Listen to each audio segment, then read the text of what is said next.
Chapter 2, The Dining Room. And this is Master. Today is the last day, thank God. I don't know what I'd do if I had to stand in that barn for a third day and watch my slaves being sold off. I've known a lot of them since I was a boy. I played with some of them when I was growing up. When a lot of them jumped the broom and got married, I was there with a bottle of rum as a wedding present.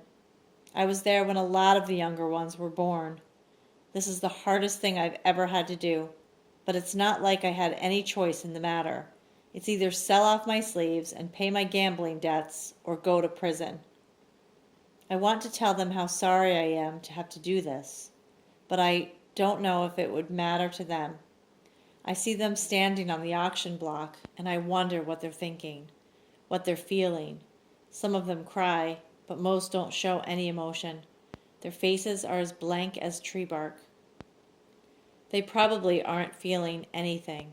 That's one of the ways Negroes are different from white people. Their emotions are not as refined as ours.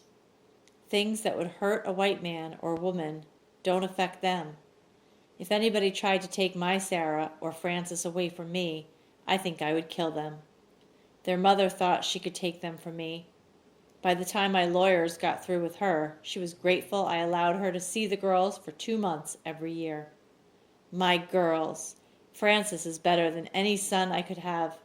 She's only 9, but she's full of questions about the plantation and how to manage Negroes. By the time she's of age to marry, I plan to have this place back to what it was when my father passed it on to me, and I'll pass it on to her. She is excited to be going to the auction today. I wish I could say the same about Sarah. She may be a year older than her sister, but she acts much younger. She sits there with her arms folded across her chest and hasn't touched the food on her plate. That look of disapproval on her face reminds me of her mother. I don't need those accusing eyes anywhere near me today. Master to Maddie. I'm taking Emma with me today to look after Sarah. Maddie. I am clearing the table and almost dropped the bowl of fried apples when Master says he is taking Emma with him today. Us slaves' survival depends on us knowing what the white folks are thinking. Sometimes we know what they're thinking before they do, but I didn't know Master was planning on taking Emma today. Me and him is almost like sister and brother because my mama was his wet nurse. I hope he ain't forgot that. I look at the slave seller sitting beside Master Butler. There's a toothpick sticking out of the left corner of his mouth. He takes a sip of coffee without moving that toothpick out of the way. He eats with that toothpick bobbing up and down. I wish he'd stop looking at Emma like she's a hog and he's trying to figure out how many pork chops and slabs of bacon he can get out of her. This is what the slave seller is thinking. After today, my reputation will spread all across the South. By this time next year, I'll have offices in New Orleans, Mobile, and Charleston. Ain't no other auctioneer in the South could have gotten as good a price for slaves as the ones I got yesterday. Word will get around among the slave owners that George Weems is the man to go to if you want to get rid of most money for your if you want to get the most money for your slaves. Auctioning slaves is like auctioning anything else. Cotton, cattle, sorghum, molasses, or sugar cane. You have to make your buyers believe they're getting the very best merchandise there is. It doesn't have to be the best. You just have to make them think it's the best. If the buyer is convinced he's getting the best, he'll gladly pay more. Now, take that girl there. What's clearing the table? Young girl like that who can cook and clean for the children? She's worth $400 or $500 easy, maybe more. Coming back from the auction yesterday, I asked Butler about putting her on the block. He said she wasn't for sale. We'll see about that. Money is money, and if he's selling all his slaves except 21, he must need a lot of it.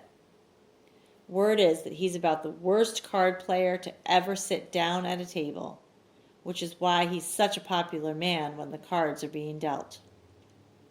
I bet if I talk around among the folks who come to the auction today, I can find somebody who'd pay a lot for a girl like that.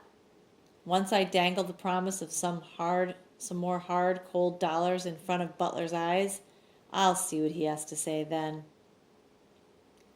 And this is what Sarah's thinking. If Mama was here, I wouldn't have to go see the slaves get sold today. She and Papa used to argue all the time about the slaves. She wanted Papa to let them go free. One time I heard them arguing, and Mama said she would never have married Papa if she had known he owned slaves. Papa said whether he owned slaves was none of her business. He said she was a woman, and her business was taking care of the house and the children. Mama said if that's all he thought a woman was good for, he had married the wrong one. Mama was an actress in England before she married Papa. That's where she was born and grew up. Mama said they didn't have slavery in England or anywhere in Europe. I wish I was in England right this minute. Then I wouldn't have to go to the auction. But Emma will be with me. Papa doesn't want me with him and Frances. I don't want to be with them either. And this is what Frances is thinking. I'm glad Papa said Emma's coming to be with Sarah. That means I'll have Papa all to myself. He says I'm like him, and Sarah is like Mama. I miss Mama, but I don't miss hearing her and Papa arguing all the time.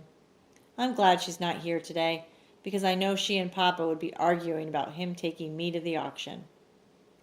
Papa said the plantation will be mine one day. He says his Papa started teaching him all he needed to know when he was about my age. So it's time for me to start learning too. But I don't think there's going to be much for me to learn, because after today, we won't have many slaves. But Papa said he will not gamble any more, and that he's going to build the plantation back up. I'm glad Papa didn't take me to the auction yesterday. That's when Ovid was sold away. Ovid was teaching me how to ride a horse. Papa said no one I know is being sold today. At supper last night, Mr. Weems said you can't find your feelings. You can't let your feelings get in the way of business. I suppose he's right.